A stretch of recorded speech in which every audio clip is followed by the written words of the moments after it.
ब्रेकनंतर एक महत्त्वाची बातमी. आमदार रोहित पवार यांनी शेतकऱ्यांच्या विविध मागण्यांसाठी पंढरपूर या ठिकाणी छत्रपती शिवाजी महाराज चौकात अन्नत्याग आंदोलन सुरू केलंय. तर रोहित पवार यांच्या अन्नत्याग आंदोलनाचा आजचा दुसरा दिवस आहे.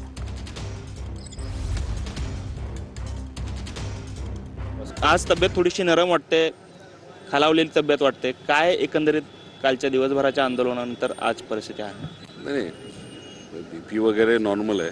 फक्त रक्तातली साखर जी असते ती कमी झाली असं डॉक्टरचं मत आहे. काही झालं तरी आम्ही काही इथून हलणार नाही, कारण शेवटी 48 लाख शेतकऱ्यांचा विषय आहे. सरकारने कर्जमाफी केली, त्यांचं स्वागत करतो.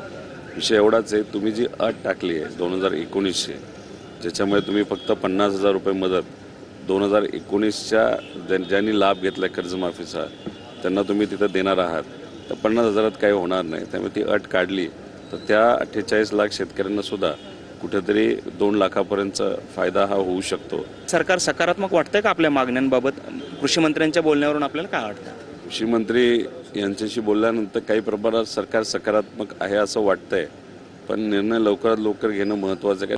मग 35,000 कोटी द्यायची तुमची इच्छा असेल आणि त्यासाठी तुम्ही प्रोव्हिजन केलं असेल, तेवढं द्या ना, काय हरकत आहे. कारण का काय झालं आहे, या अटी टाकल्यामुळे 12,000 कोटीच्या पुढं काही कर्जमाफी तिथं जाणार नाही आणि बँकिंग यंत्रणा कोलमाडणार नाही, कारण सरकार तिथं मदत त्या बँकिंग यंत्रणेला करणार आहे. 50,000 नको, आम्हाला 2 लाख पाहिजे.